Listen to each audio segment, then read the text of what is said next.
We're back with our ultimate Admiral Dreadnoughts campaign, Britain 1910. We finished up October. In the last episode, we had the largest battle of the war to date of several ships, including a battleship on each side, just off of Sunderland. Things did not go perfectly. Managed to torpedo one of our own ships, the cruiser division. Could have done better. Again, more my fault necessarily than the ships themselves. But it was a victory. We sank a battleship. We sank an armored cruiser. And while several of our vessels were heavily damaged, we did not lose any. And so so the war is actually going pretty well. We've got our transport capacity well above 100 by now, 107%. The economy has grown a bit, which means our monthly budget has grown a bit. We've got a little over 9,000 victory points through the sinking of several ships, including the battleship earlier this month actually. And in the beginning of the war, we did sink a German battlecruiser. Whereas the Germans have sunk none of our ships yet and have accrued relatively few victory points. So despite the fact that we've had some challenges with a few of our ship classes, overall this war is going okay. At the beginning of the war, the beginning of the campaign, the light cruiser design we started with appeared to be the most glaring hole. That has been addressed. The armored cruisers did not appear terrible. However, we have since found from battle experience and intelligence that they do not match up very well ship for ship against the German armored cruisers. This has been addressed as well. We have a new light cruiser class and a new armored cruiser class building, and some of them will soon start being delivered. We found in the Battle of Sunderland that our battleship matches up pretty well against the German battleships, current battleships, primarily in that they have heavier guns, not quite as accurate, but much heavier guns. We have 14-inch guns on our battleship. The Germans only have 10-inch guns. Also, our battleship is much faster at 27 knots than the German battleships are. They are only 16 knots, which is awfully slow for a Dreadnought era battleship. That's not even, 16 knots is toward the slower end of even the later pre-Dreadnought era. They've done themselves no favor there. Undergunned, slow. The German battleships are pretty well armored. At least it's not a glaring weakness. So our battleships are fine. Our cruisers have been addressed. There hasn't been enough destroyer action really to say one way or the other, but I see no pressing need to come out with a new destroyer design. That leaves the battlecruiser. The first battle of this war was a battlecruiser versus battlecruiser fight. And we did win. Similar to the battleships, our battlecruiser is more heavily armed than the Germans. 12-inch guns versus 10-inch guns. Our battlecruiser is slow for a battlecruiser at 23 knots, but it turns out the German one is too. However, our battlecruiser, because of its mix of the type of barbette protection that it has and the volatility of its propellant and shell charges, we found is prone to flash fires. It suffered 2 during that fight and came within a whisker of sinking herself. So even though it's just the one ship,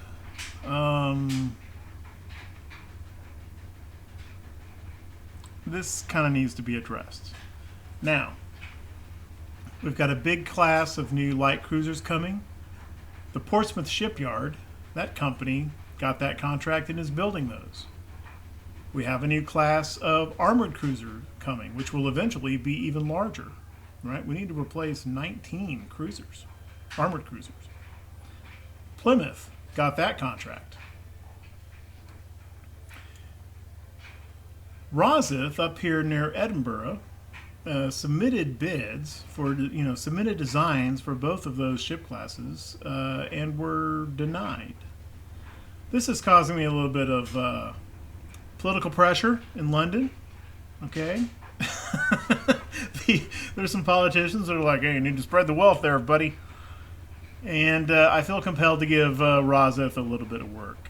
Yeah, just insert here, this is all role-playing, okay? There is no game mechanic which is forcing any of what I'm talking about.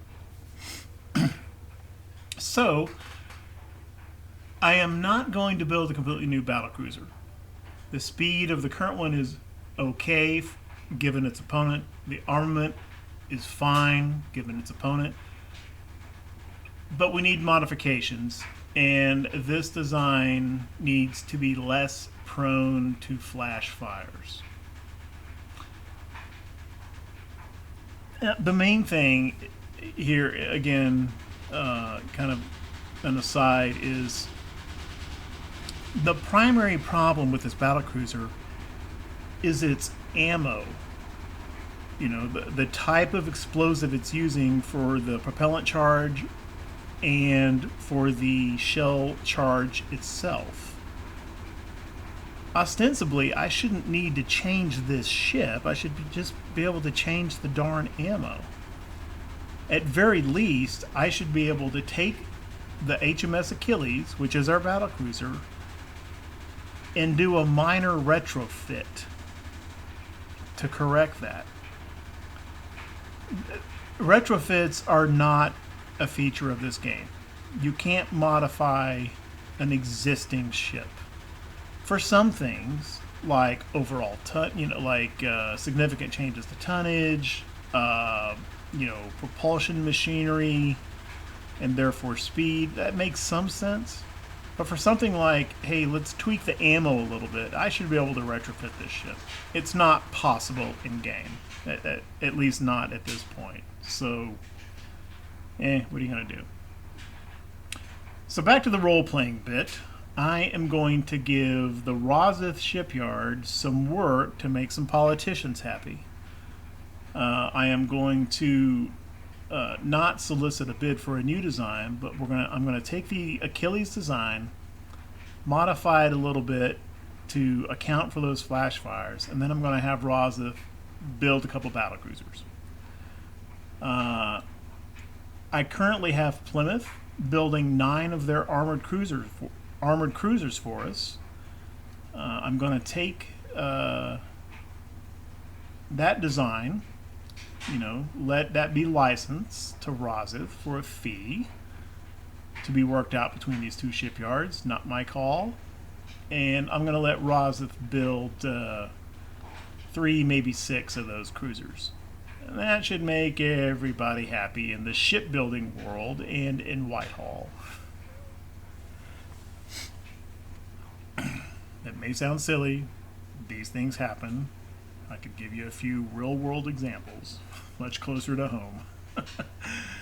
All right, so let's take this Achilles design.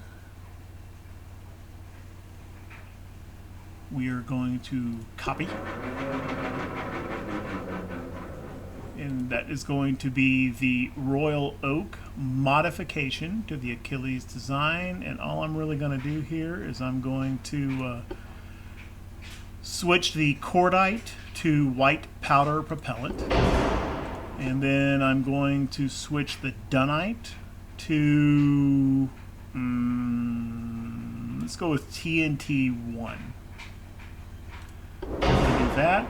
We have enough weight. I think I'm going to bump up the barbette to barbette 2.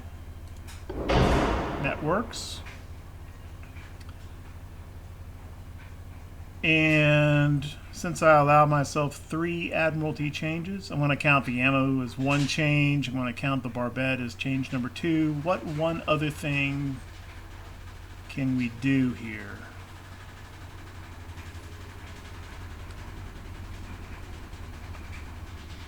I don't think I have enough tonnage to increase range. No. I don't think I... Can I get one more knot?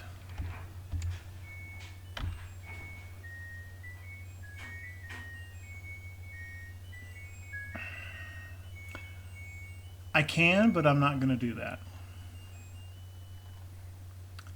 I have a 24.1% forward weight offset. Forward weight offset. This ship is really bow heavy.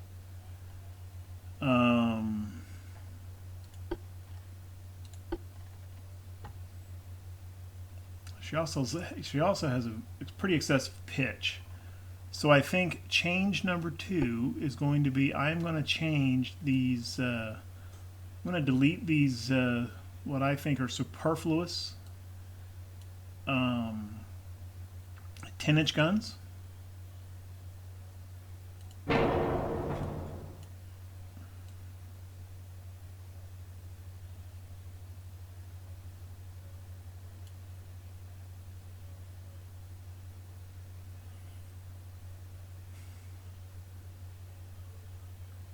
And replace them with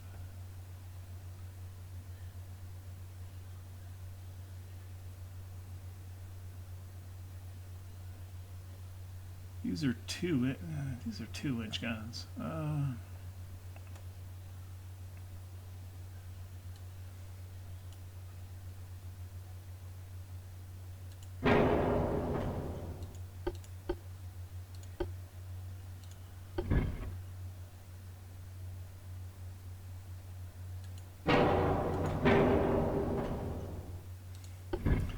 Okay, I'm playing a little fast and loose with my own house rules.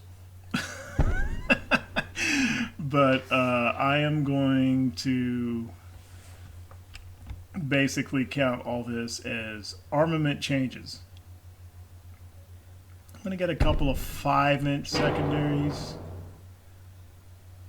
in place of the 10-inch, and I'm going to pop off this forward 12-inch turret. And then I'm going to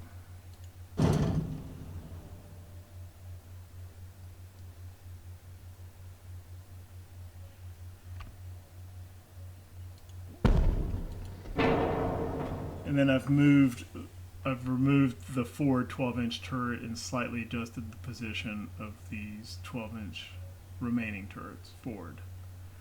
That gives us 0 longitudinal and transverse, basically 0 pitch forward and aft and side-to-side weight offset. Lowered the pitch. We've got a really good roll. Yeah, I kind of overstepped a little bit there. That's a lot of gun changes as one change. But we have we're less prone to flash fires. We've made some gun changes. We've improved the stability of the ship. And I am going to let Rozeth build. I'm not going to make any more changes. I'm going to let Rozeth build 2 of these.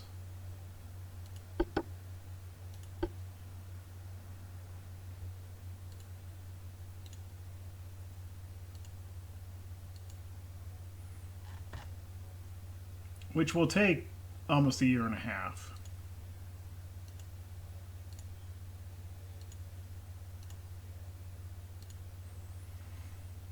And then the other thing I'm going to do is I'm going to let Rozeth Yard build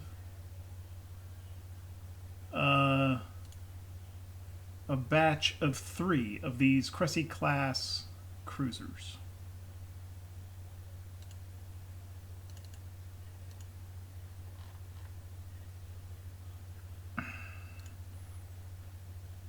Which, you know, we kind of feed them in a batch of 3 at a time. So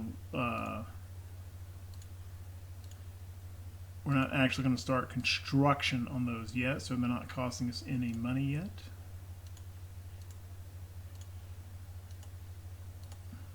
But 2 battle cruisers, and then a little batch of armored cruisers. That'll keep the Rosyth Yard happy, and also make it so that we've spread out our shipbuilding enough that the next time I want to build a ship class, I'll have the latitude to solicit bids from 3 different yards instead of being forced politically to only 1 yard.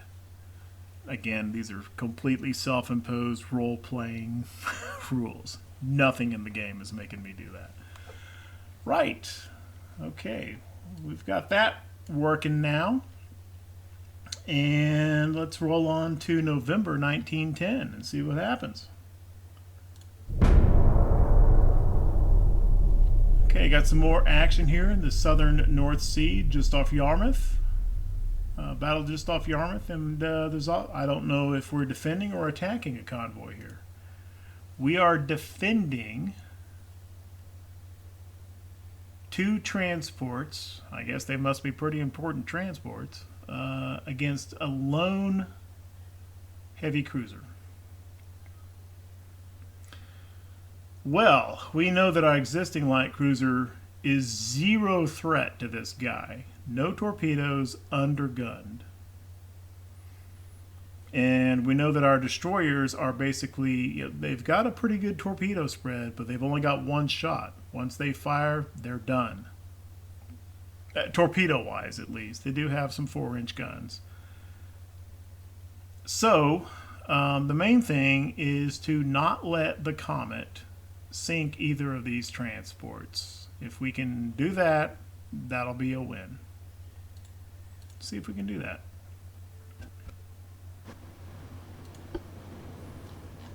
Okay.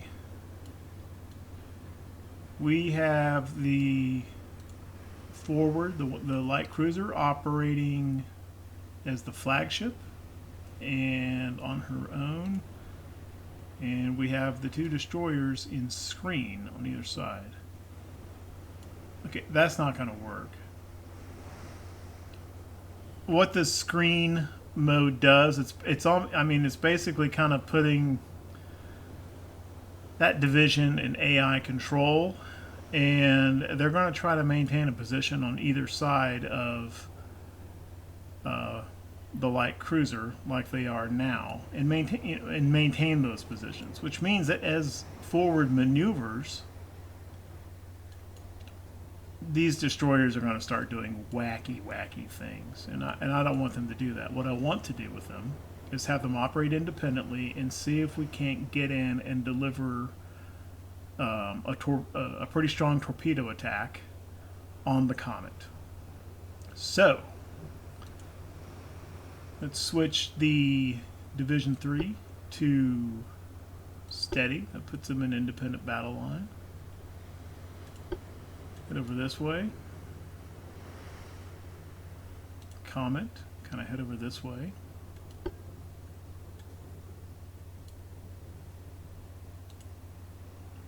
Actually, throw here. Just head toward Unity, and that way. By the way, Unity was the destroyer that was damaged pretty badly in the Battle of Sunderland. So she's already been repaired and is back in the fleet. That's good.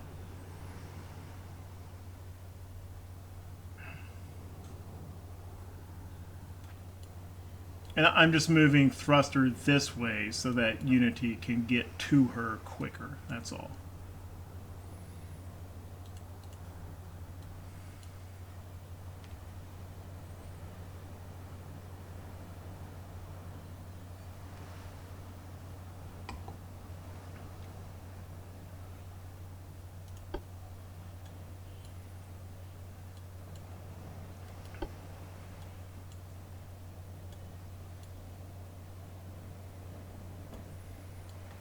Okay, time compression just dropped from 10 to 5. That means Comet has already sighted something.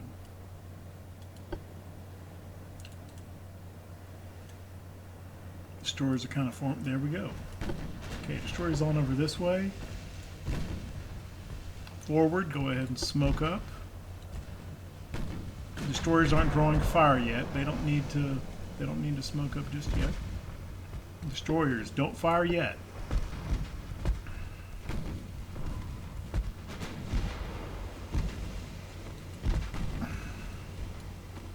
You know, forward is already flooding.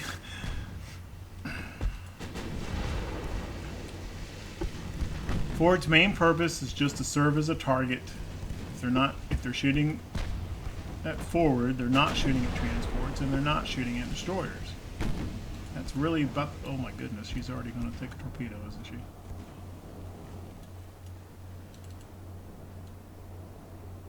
Ooh, that was close.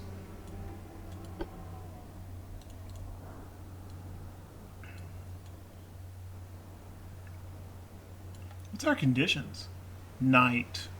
Cloudy and night. That actually works to the destroyer's advantage. Okay, destroyers, go ahead and smoke up.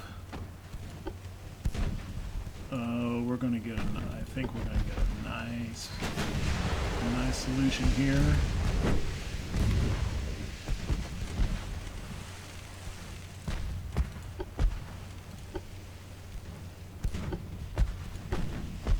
Torpedoes, torpedoes, torpedoes.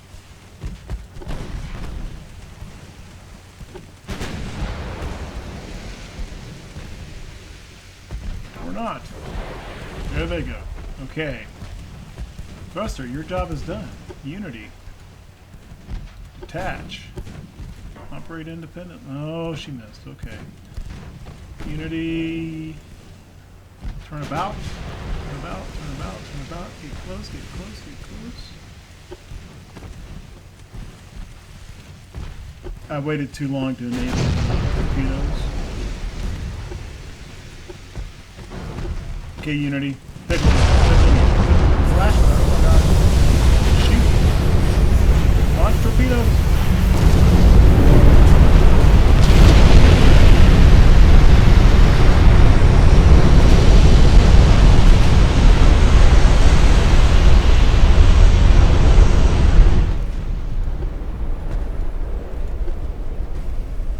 Okay, Unity, retreat, thruster. Uh-oh. I think Unity's about to eat a torp. I think Unity's done.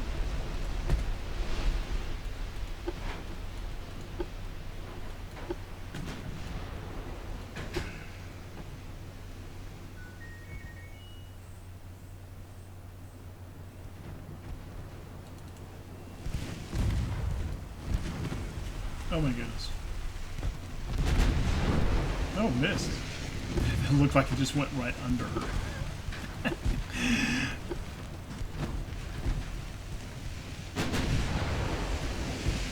Comet is heavily damaged, however, she's not going to sink, and I just don't think we have the gun firepower left to finish the job.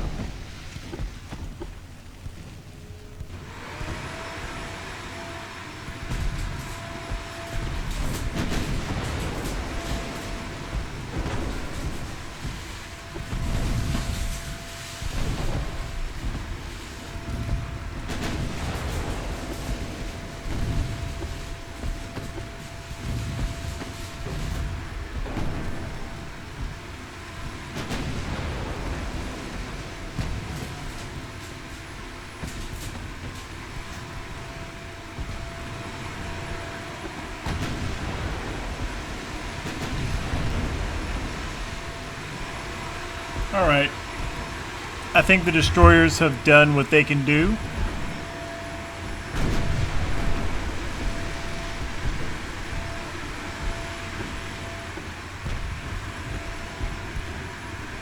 So it remains to be seen, can the weakly armed, non-torpedo armed light cruiser, can you finish off this heavily damaged armored cruiser?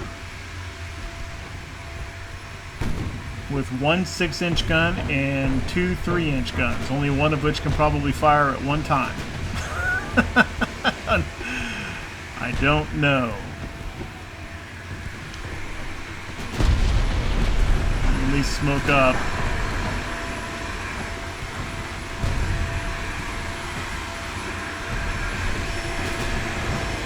Oh my god. Oh no. Ford might actually. And she took the remaining torpedo. That was a mistake. Trained level crew, can they fight the flooding enough?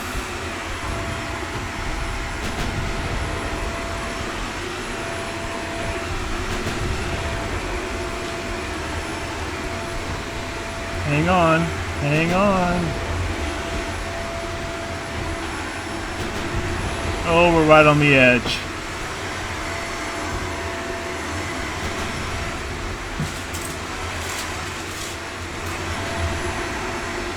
And that 6-inch gun faces forward, not aft, so I can't even fire back at the moment. She is kind of crawling back from the flooding.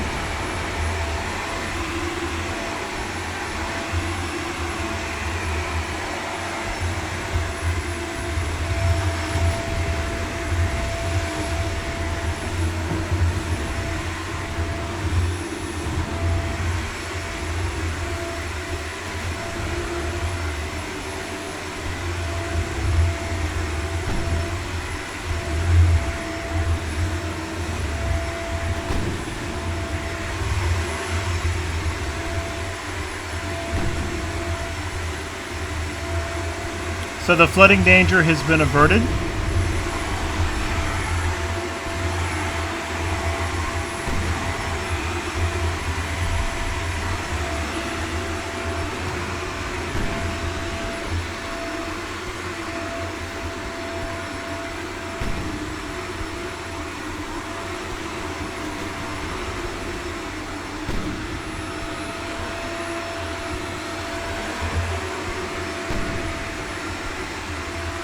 She is not going to win a gun battle. Both ships are crippled. Palma is at 58%. Forward is at 34%. This is not going to go Ford's way. Her best hope is to just disengage if she can. Maybe she can't. But what is pretty clear is, yeah, Ford's done. But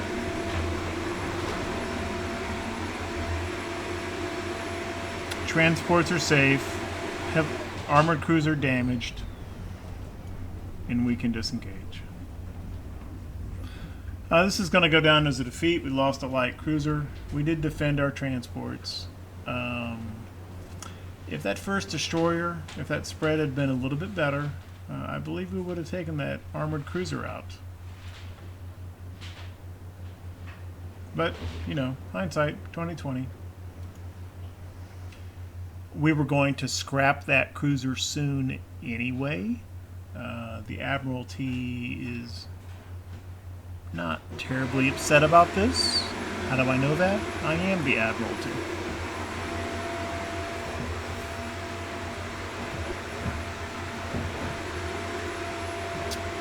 Germany did get some victory points out of that, and I may not be terribly upset about the loss of Forward, but you can bet I'm taking a drubbing in the London newspapers.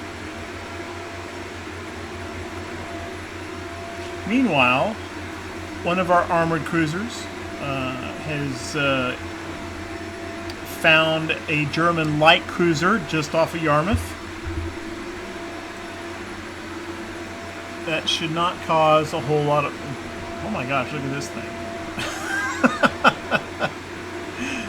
It's like a floating apartment complex. Should not cause a big problem. They are off to the... It's off in this direction. Let's head on over there.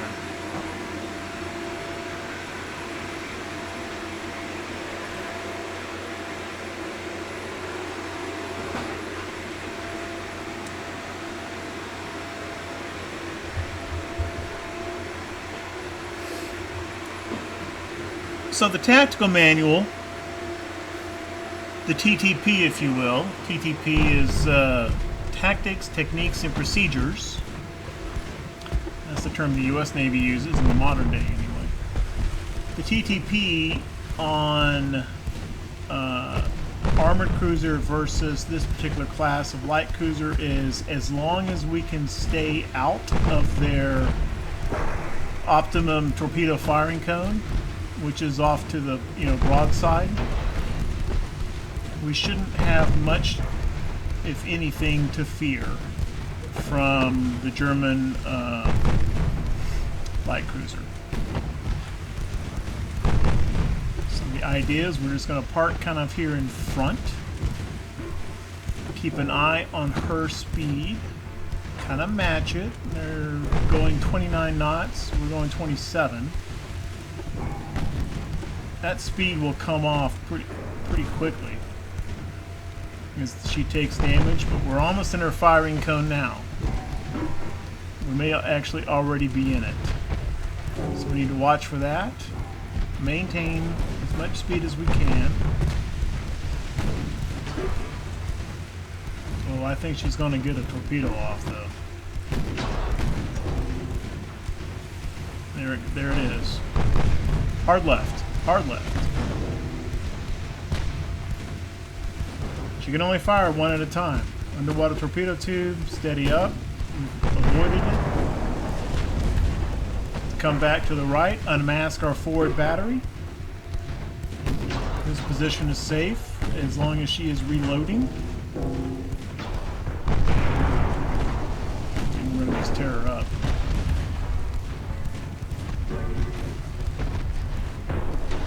High penetration chance. You don't need to drop to high explosive shells.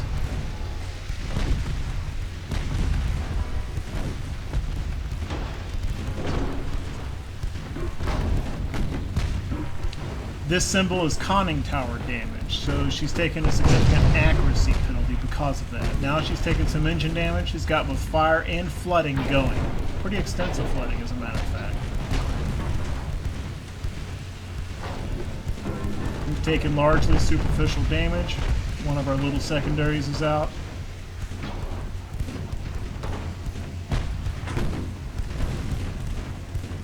She's close to reloading her torpedo.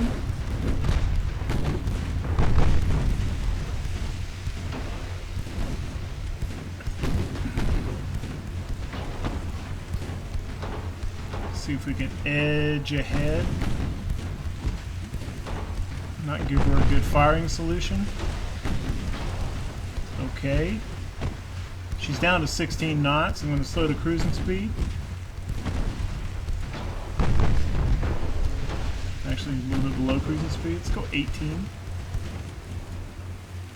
Not open too quickly.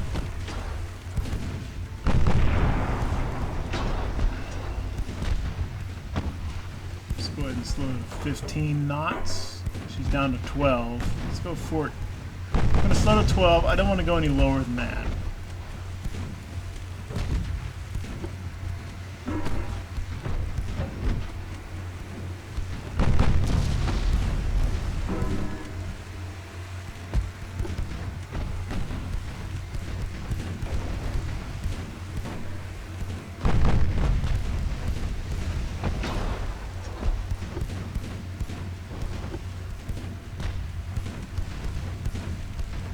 Low penetration chance, going to drop to, or switch to high explosive.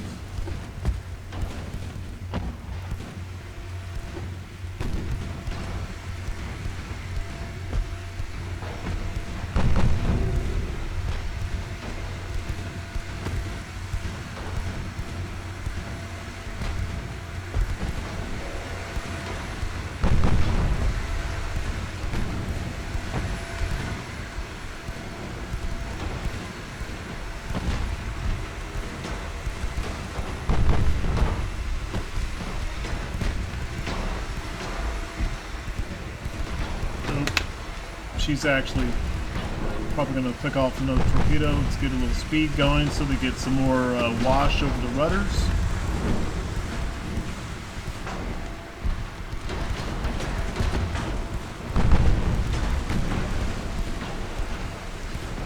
She's gonna shoot again. She's got to.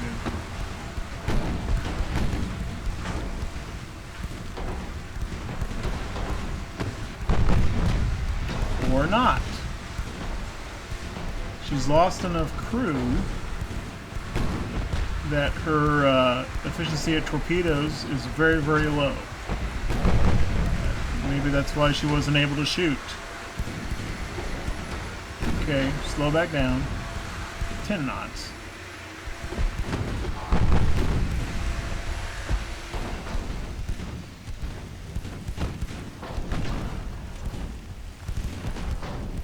The vacuum cleaner is running in the background. I don't know if that comes across in the video or not. Apologies if it does.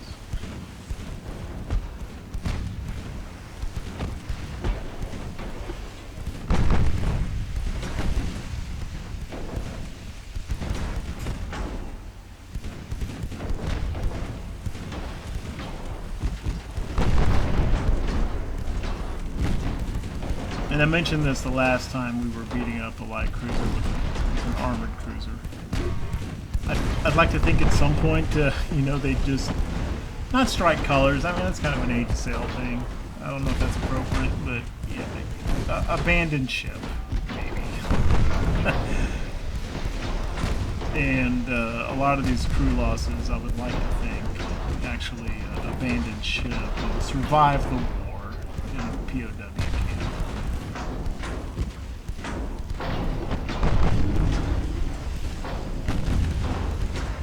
Instead of all going down with the ship. Now, you know, a flash fire, an entire ship just explodes. Yeah, that happened with the loss of all hands.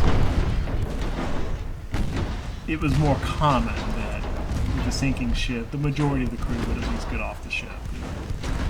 Yeah. Anyway.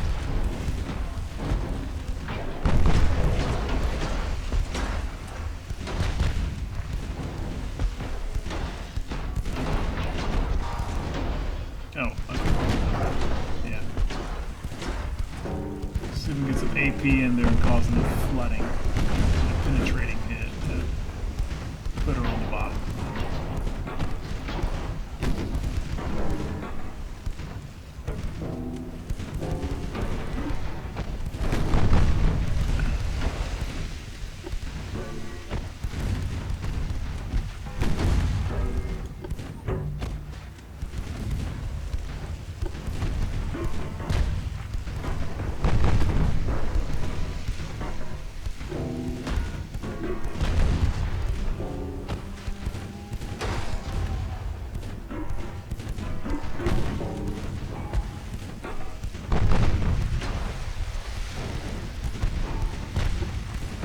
Back to AG.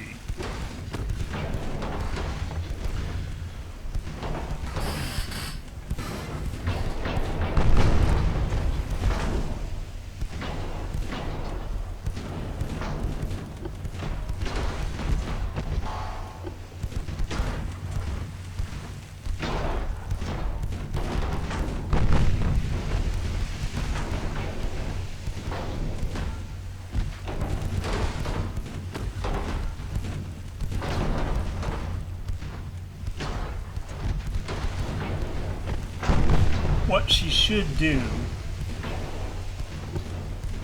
is they're trying to get away and or maybe keep presenting a really steep armor angle. At this range with HE, that's not going to do her much good.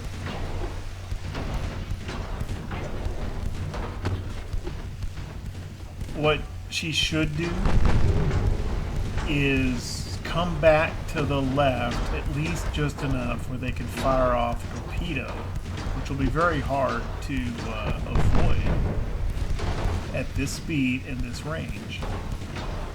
But once they get into that, you know, try to escape mode, the AI will do that.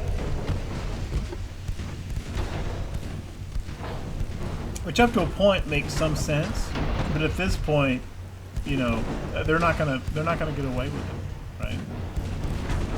So somewhere around maybe 60 to 50%, but maybe about 50%, maybe it makes sense for them to engage in that runaway mode but with engine damage and somewhere around maybe 20%,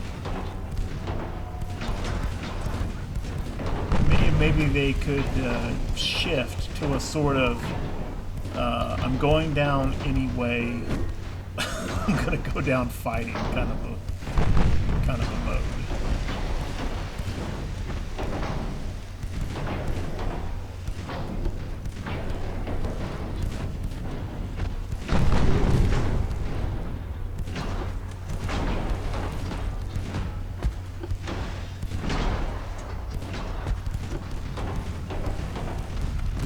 Or, alternatively, abandon ship. Which is completely the opposite philosophy. But I would find that a little bit more realistic than this as well.